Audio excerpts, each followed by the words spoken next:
Let's start with a truth most people are too scared to say out loud. Kindness without sharpness doesn't make you noble. It makes you prey. You were raised on this soft script. Be nice. Stay humble. Don't make waves. Do the right thing and life will somehow repay you. You were told, if you keep your heart pure, the world will notice. Someone will reward you. Things will just work out. But life isn't a fairy tale, and you know that. You've just never had the courage to admit it to yourself. How many times have you been the good one and still got ignored? How many times have you stayed quiet to keep the peace, and that silence only invited disrespect? How many times have you held on to your principles and watched the cunning, the shameless, the strategic climb right past you, smiling while they did it? It's not that goodness is wrong. It's that the world doesn't reward goodness. It rewards awareness.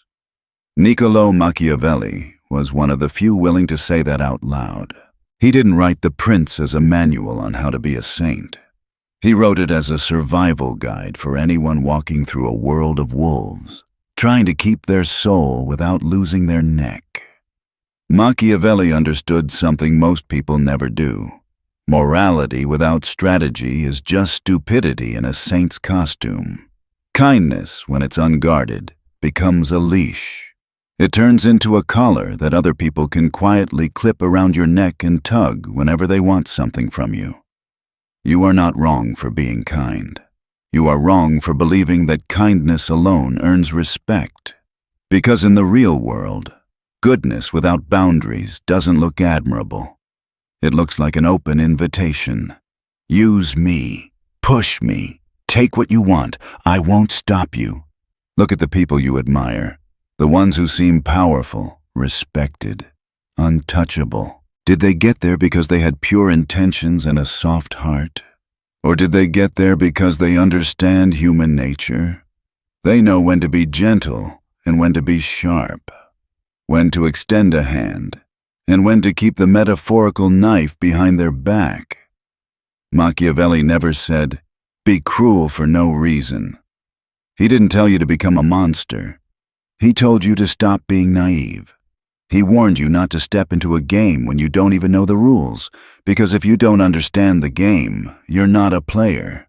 You're a piece, a pawn in someone else's plan. Every time you stay quiet, just to keep the peace. Every time you give, and never ask for anything in return. Every time you tolerate something that disrespects you, you're sending a silent message. I'm weak. I won't fight back. You can get away with this. But here's the good news. That message can change.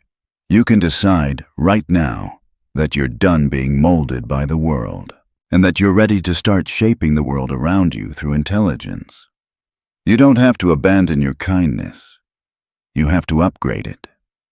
The problem isn't that you're good. The problem is that your goodness is unprotected. You walk through life assuming everyone plays by the same rules you do. You think, if I treat people well, they'll treat me well. If I'm fair, they'll be fair. If I'm honest, they'll be honest. But decency is not contagious. Naively, you thought it was. The world is not full of people like you. It's full of opportunists, predators in suits, manipulators with soft eyes and warm smiles, people who know exactly what to do with someone who is generous, trusting, and afraid to even imagine using others. And because you can't imagine using people, you often can't recognize when you are the one being used. That's how you become the perfect target. Not because you're actually weak, but because you're predictable, safe, transparent. Machiavelli saw this clearly. He understood that when people are cornered, they don't suddenly become noble. They become calculated. Given the choice between advantage and ethics, most people will pick advantage, especially if no one is watching and there are no consequences. If you don't understand this, you will keep getting blindsided by your own ideals. This is not an invitation to become bitter, cynical, or hateful. This is an invitation to become intelligent, to refine your kindness, to make it strategic. You don't have to betray your principles, but you do have to stop placing them on a silver platter in front of people who only see them as tools. You must learn to read people, to sense motives before they're ever spoken, to recognize a smile that hides a knife, to feel when someone is using kindness as a mask. And you have to understand this. Being loved is not the same as being respected. Machiavelli famously said, "It is better to be feared than loved, if you cannot be both." Most people hear that and instantly think of cruelty. But for you, it's not even about being feared. It's about this. You spent your life choosing to be loved, to be accepted, to be harmless. But what did that really give you?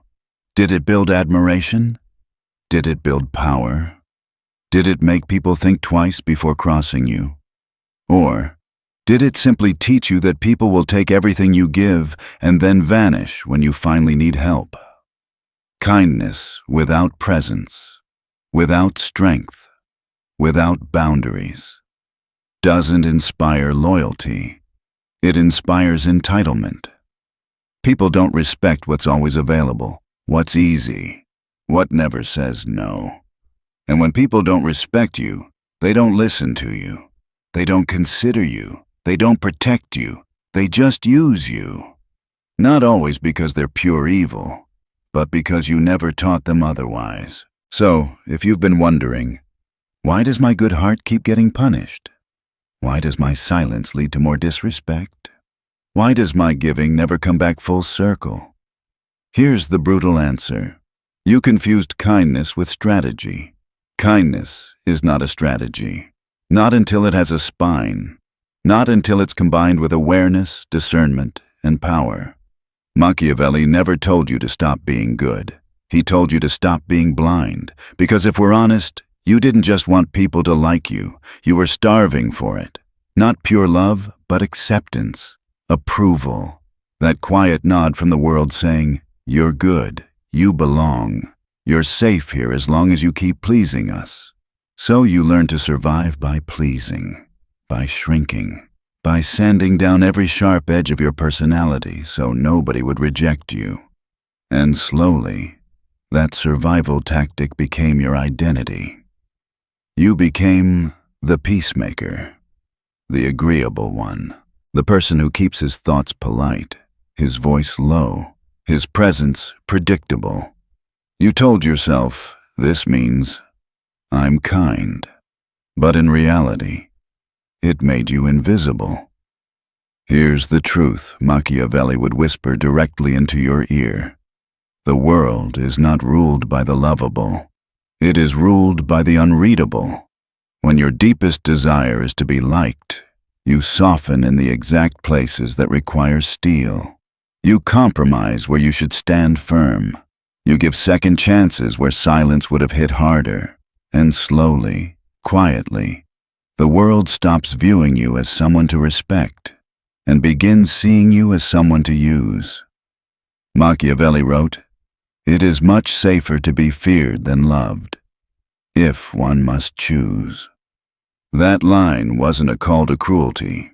It was a recognition of human nature. People follow the individuals they cannot fully predict, not the ones who hand over their essence for free. When you lead with your hunger to be accepted, you unintentionally broadcast your weaknesses. You signal the world exactly which buttons to push, exactly how far they can go, exactly how much you'll tolerate before you break, and they learn to push right up to that edge. Worse, you teach them that your kindness is endless, that no matter what they do, you'll fold, forgive, or apologize just to keep the peace. But approval is a prison, a comfortable one, a familiar one, but a prison nonetheless. The bars are made of compliments. The lock is made of your own self-doubt. And every time you chase approval, those bars tighten. Because here's the reality no one tells you. Being liked is cheap. It costs you nothing.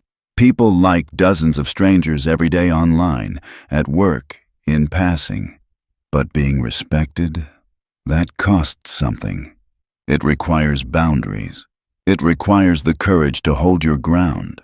It requires the ability to walk away from any room that demands your silence as the price for being loved. So, look at your life right now. Look at the places where you gave too much, stayed too long, tolerated too quietly. Ask yourself, be brutally honest. Was that kindness, or was it fear? Because if you don't confront that truth, you will repeat the same lessons over and over. You'll keep smiling through disrespect. Keep apologizing for having needs. Keep hoping someone will magically recognize your worth, without you ever having to show it with strength. But they won't. Not until you become a person who doesn't need to be liked. Not until you become someone who can be kind and still be feared. From childhood, you were fed a lie. That goodness is always recognized. That loyalty, honesty, and patience will naturally rise to the top. That if you stay pure long enough, the world will pin a golden medal on your chest. But no one told you the truth. The world isn't watching. And even if it is, it's not applauding your purity. It's calculating your usefulness. The world moves according to leverage, not virtue. Power isn't built on what you intend. It's built on what you can control. So tell me, what has your purity, your patience, your good intentions really given you? How many times have you done the right thing, only to watch someone more ruthless, more strategic, more aware, rise right past you? It hurts because part of you still wants to believe the myth. Good guys finish first. The truth always wins. People will notice my integrity eventually. But if you've lived long enough, you know that's not how the world works. This world doesn't reward men who are morally good. It rewards men who are strategically good, men who weaponize their presence, who know when to speak and when to go silent, who understand that appearances often matter more than authenticity. Machiavelli warned, "It is not necessary to have all the virtues, but it is necessary to appear to have them." Because perception shapes power. You could be the wisest man in the room, but if you can't control how others see you, if you appear soft when you should be firm, uncertain when you should be grounded, desperate when you should be detached, you lose influence. Meanwhile, the manipulator thrives simply because he looks confident. The fool succeeds simply because he sounds sure. And the truly virtuous man, he waits silently, hoping that someone will eventually notice his value. But the world rarely notices what refuses to demand attention. That's why Machiavelli didn't just teach survival. He taught performance, the mastery of appearing composed, controlled, intentional, even before your actions reveal it. He taught the art of posture, how to walk into a room and command respect without a single word. He taught the discipline of acting with intent instead of impulse. Above all, he taught the courage to let go of a comforting delusion. People are not fair. They are emotional, reactive, drawn to strength, mystery, and dominance, not to purity. So if you want to stop being overlooked, you must stop expecting your goodness to be enough. You must become a person whose silence carries weight, whose words, when spoken, land like steel, whose presence shifts the emotional temperature of a room. Because at the end of the day, the world isn't ruled by morality, it's ruled by mastery. And here's the part no one warned you about. Most people lose the game before they even begin, not because they lack skill, but because they believe truth alone will speak for them. Have you ever watched someone far less competent than you rise above you simply because they looked the part? Not because they were smarter, not because they worked harder, but because they understood presence. Machiavelli said it clearly. It is not necessary to have all the virtues, but to appear to have them. This is not deception. This is strategy. Because in the eyes of the world, you are not what you are. You are what you appear to be. People don't see your inner strength. They see your posture. They hear your tone. They read your confidence or your hesitation. If you appear uncertain, they will treat you as uncertain. If you appear passive, they will overlook you. If you appear soft, they will challenge you. This is why power isn't only internal. Power must be projected. Respect isn't just earned. It must be signaled. So stop waiting for people to notice your worth. Start presenting it with intent, strategically, deliberately, with presence. Machiavelli wasn't encouraging arrogance. He was telling the truth society tries to hide. Appearances shape perception. Perception shapes reality. You don't need to fake who you are. You just need to become undeniable. Stop hoping to be noticed. Start commanding attention. Stop waiting for your goodness to shine through. Start shaping how the world sees you. Because someone, somewhere, far less capable than you is already doing exactly that, and that's why they're ahead. Power isn't always loud. In fact, the strongest people in any room are usually the ones who speak the least. Because the moment you open your mouth, you give people information. Information they can use, twist, question, weaponize, or interpret however they want. But when you withhold, when you choose silence over explanation, over justification, over emotional outbursts, you create mystery, and mystery is control. Machiavelli understood this at a level most people never will.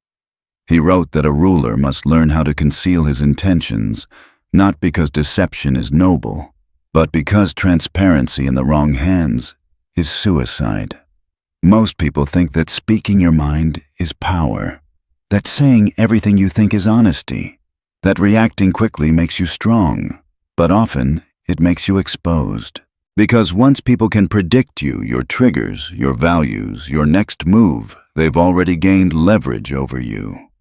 Predictable people aren't dangerous. They're manageable. They're easy to move, easy to manipulate, easy to corner. Think back to how many times you've over-explained yourself in a conversation, trying to be understood, trying to seem fair, trying to prove you had good intentions. And what happened? You walked away feeling misunderstood or dismissed, maybe even embarrassed. That wasn't honesty. That was overexposure. That was poor self-defense. In a world full of observant eyes and calculating minds, the person who controls information controls the board. Because the less people know about you, the more carefully they treat you. The more they hesitate. The more they wonder. That hesitation is power. You don't owe your thoughts to anyone who hasn't earned them. You don't need to clarify yourself to people who aren't invested in your truth. Every word you speak should be measured, intentional, deliberate. Because the man who talks endlessly becomes forgettable.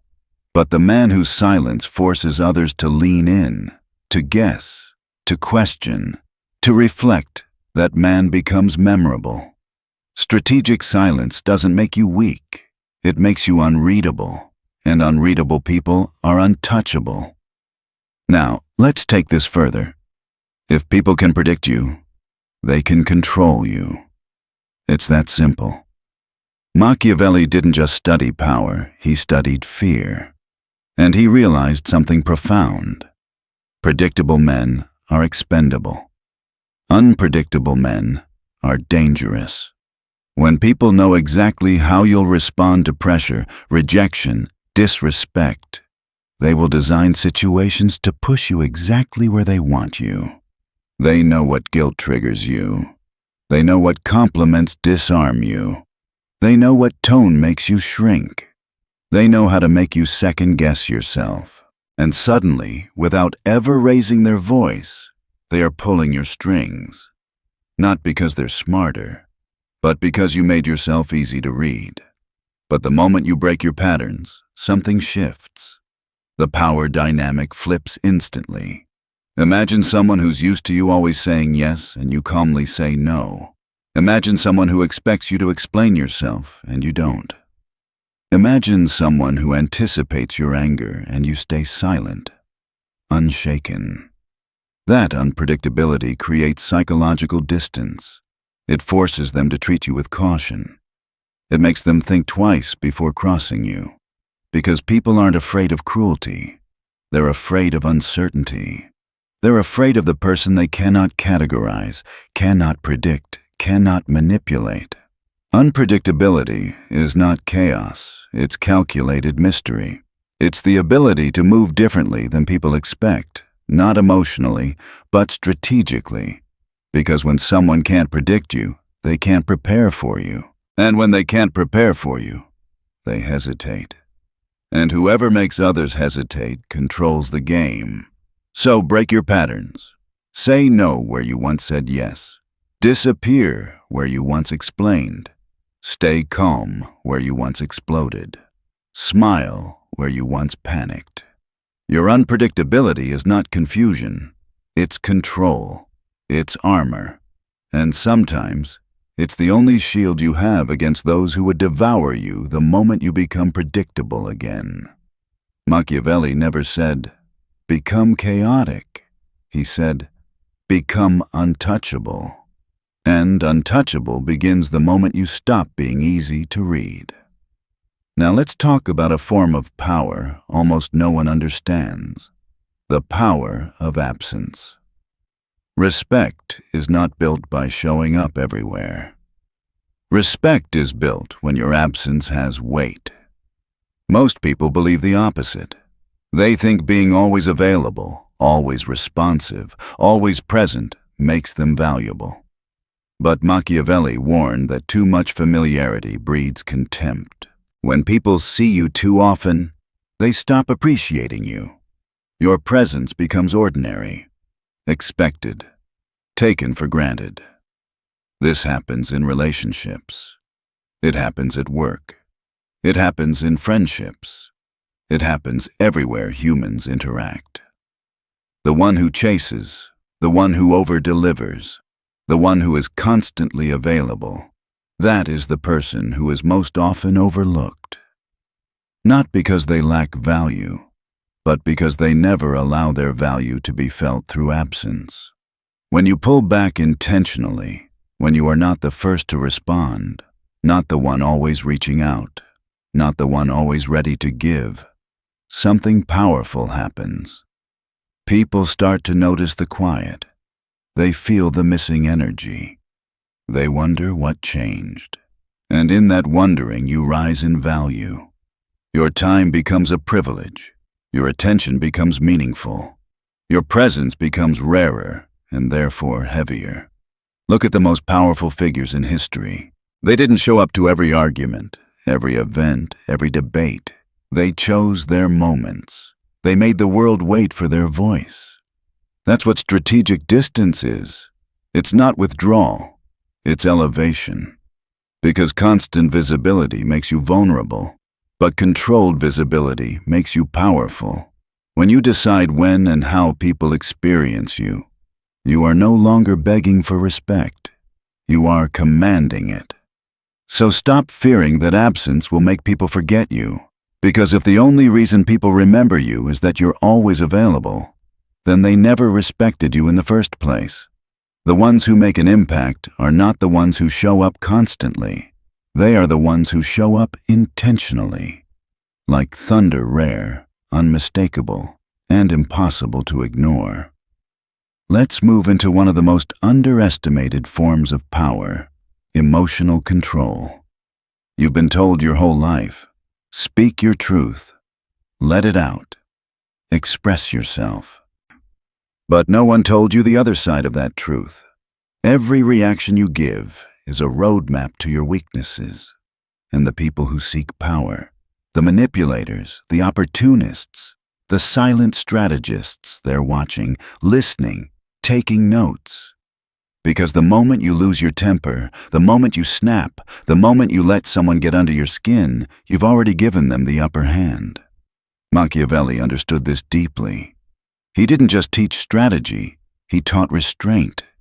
He believed that a ruler must act from calculation, not passion, not impulse, not emotion. Because the man who cannot control his emotions can never control outcomes. Think back to the last time you got angry, defensive, or desperate. Who had the real power in that moment? Not you. It was the person who triggered you, the one who threw you off balance, the one who pulled your strings without lifting a finger. That's why emotional control is not about suppressing your feelings. It's about refusing to bleed in front of people who would use your wounds as leverage. Your emotions are sacred. But your reactions expose where you're still weak. When you stay composed while others lose their minds, you instantly become the one people look to. Why? Because calm in chaos looks like leadership. And leadership earns respect long before love ever will. If you can stay quiet when insulted, still when provoked, unshaken when challenged, you become someone who cannot be manipulated. Machiavelli wasn't telling you to feel less. He was telling you to reveal less. So start noticing the heat rising in your chest, your voice tightening, your breath shortening. Those moments where pride is wounded or insecurity is poked, because if they can touch those nerves, they can predict your next move. And if they can predict you, they can control you. But if they can't, if you stay centered, still, grounded, they lose all leverage. Mastering your emotions doesn't make you cold. It makes you powerful, clear, dangerous. It means you make decisions from strength, not fear. Presence, not panic. Clarity, not chaos. So next time someone tries to provoke you, pause, breathe, maybe even smile, but never let them see you flinch. Because in the end, the person who stays calm wins more battles than the one who shouts. The quiet mind always outmaneuvers the loud one. Now, let's talk about something Machiavelli understood better than nearly anyone: timing. Power doesn't always belong to the one who moves first. It belongs to the one who moves best. We live in a world addicted to speed. People rush into decisions, rush into explanations, rush into reactions because they fear that waiting means losing. But Machiavelli knew the opposite. The true strategist doesn't chase. He observes. He studies. He lets others reveal themselves. Because the first strike is rarely the most important. The precise strike is. Think of a skilled hunter. He doesn't shoot at the first sound in the forest. He waits. He watches. He allows the prey to step fully into range. One shot, one decision, one moment. That's all it takes to change everything. Strategic patience gives you an advantage people underestimate. It buys you clarity. It shows you the entire board before you make your move. Most people act out of urgency, but the man who can sit in discomfort, who can let tension build, who can wait until the timing is perfect, that man becomes dangerous. Because his silence isn't hesitation, it's calculation. His stillness isn't indecision, it's preparation. Machiavelli said, "Fortune favors those who know how to adapt." And adaptation requires timing above all else. You don't need to defend yourself immediately. You don't need to jump at every opportunity. You don't need to act just to prove you're doing something. You need to wait until the noise clears, the chaos settles, and the moment sharpens itself into clarity. Then, and only then, you move. You move with precision, with purpose, with presence. That's how you break through without rushing. That's how you dominate without noise. That's how you win without ever appearing desperate. Because in the game of power, the impatient lose, the reactive lose, the compulsive lose. But the person who can wait, the person who knows the value of silence before the strike, That is the person everyone fears. Now we arrive at the moment of revelation. Everything makes sense now. Why kindness alone was never enough. Why being liked never earned you respect. Why being predictable made you easy to manipulate. Why being constantly available made you forgettable. Why giving your emotions freely made you vulnerable.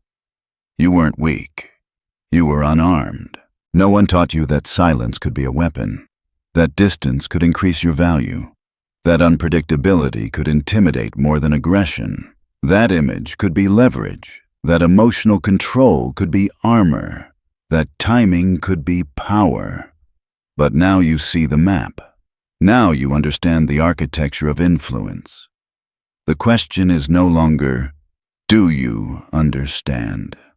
The question is, are you willing to become the anomaly? Because if you go back to your old patterns, explaining everything, chasing approval, reacting emotionally, being endlessly available, you will drown in a system designed to devour the obedient.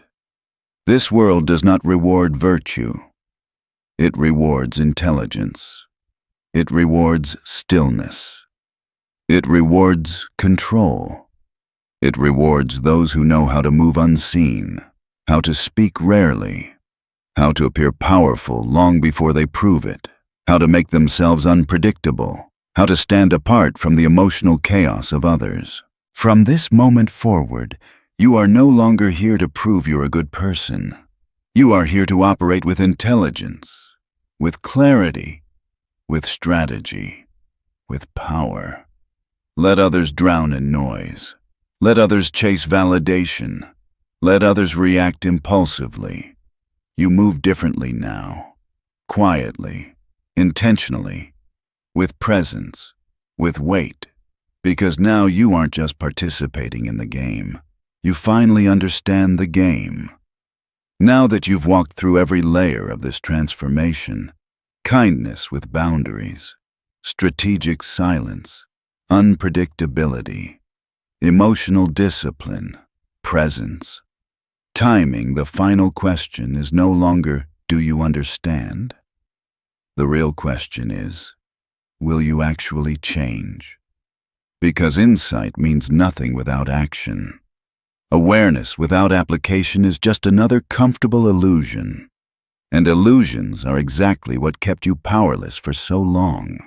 You've spent your life carrying a version of goodness that weakened you instead of strengthening you. A version of kindness that made you predictable. A version of humility that erased your presence. A version of patience that kept you waiting for rewards the world never intended to give you. But now you're standing at a crossroads. One path leading back to who you were, and the other leading toward who you could become. And whether you rise or remain stuck depends entirely on what you choose next. Let's make one thing absolutely clear. You are not here to abandon your goodness. You are here to fortify it, to protect it, to evolve it into something no one can misuse ever again. This final part is about taking everything you've learned and turning it into a blueprint for your new identity. Not just a mindset shift, not just a temporary burst of motivation, a permanent recalibration of who you are and how you move in the world. So let's break down, piece by piece, what becoming the anomaly truly requires. 1. Your kindness must grow a backbone. This is where the transformation begins. Kindness without boundaries is a weakness. Kindness with boundaries is a weapon. For years, you've given freely, generously, instinctively, not because others deserved it, but because you believed giving made you good. But now you understand something deeper. Being endlessly available doesn't make you virtuous. It makes you exploitable. From this moment on, you do not say yes when your soul says no. You do not tolerate disrespect for the sake of keeping the peace. You do not overextend yourself to earn appreciation that never comes. Your kindness must become selective, not universal. It must be directed, not dispersed. It must be earned, not assumed. Your heart remains soft, but the gate around it becomes steel. 2. Your silence must become intentional. Not the silence of fear, not the silence of insecurity, but the silence of someone who understands that words are ammunition and careless speech gives away power. You no longer explain yourself to people who don't deserve explanations. You no longer reveal your emotions to those who haven't earned access. You no longer fill empty air just to avoid discomfort. Your silence becomes a mirror that forces others to examine themselves. It becomes a boundary that demands others step carefully. It becomes a presence that commands attention. When you speak less, your words gain weight. When you reveal less, your value increases. When you choose silence strategically, you become unreadable. And the unreadable are respected long before the agreeable ever will be. 3. Your unpredictability becomes your shield. Predictable men are easy to control. Unpredictable men are treated with caution. You cannot be the same person responding in the same way to the same triggers. You must disrupt your patterns. If you always agree, start saying no. If you always explain, stop explaining. If you always react emotionally, respond with stillness instead. If you always return after disrespect, disappear without warning. Unpredictability doesn't mean chaos. It means calculated variation. It means people never quite know how far they can push you. It means they hesitate before crossing you. It means they have to reconsider their assumptions about you. You become someone who cannot be manipulated, because no one can find the levers anymore. 4. Your emotional control becomes your centered gravity. This is one of the most powerful transformations you will undergo. Anyone can stay calm when life is calm. But emotional discipline means staying centered even when someone tries to provoke you, insult you, or destabilize you. Your emotions are sacred. Your reactions are not. When you learn to feel without reacting, observe without absorbing, respond without collapsing, you become someone who cannot be moved off their center. This doesn't make you cold. It makes you powerful. Because the moment others realize they cannot trigger you, they lose all leverage over you. Your calm becomes influence. Your stillness becomes strength. Your restraint becomes respect. 5. Your presence must be curated, not given away freely. You cannot be everywhere. You cannot be always reachable.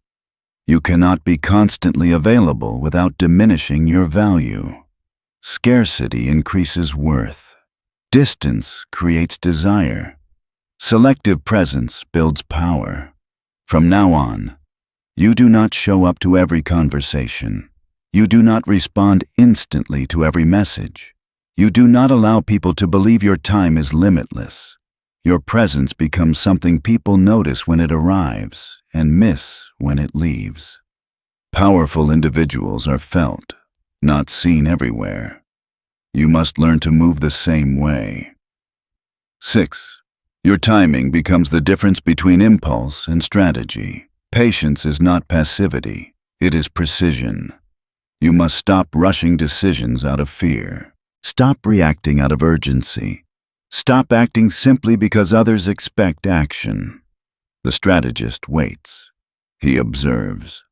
He allows others to reveal their intentions first.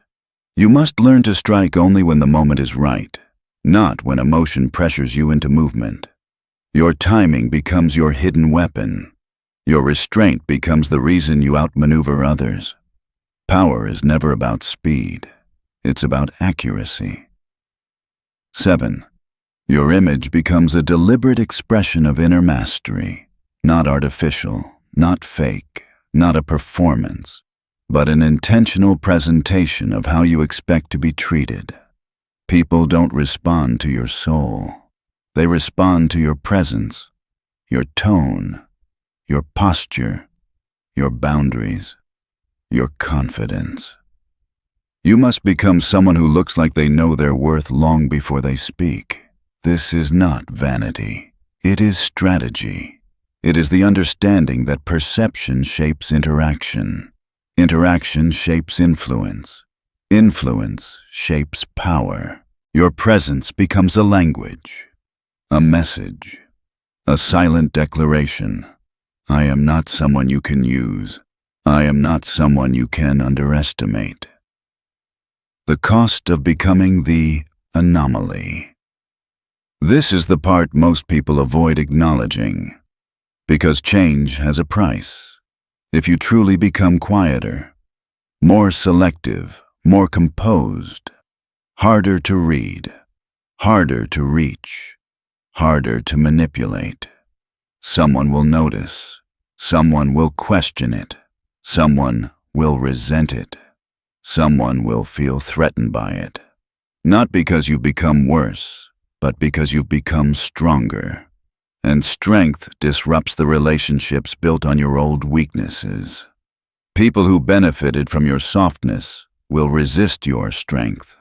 People who relied on your predictability will resist your change. People who depended on your availability will resist your boundaries. But that resistance is proof you're evolving.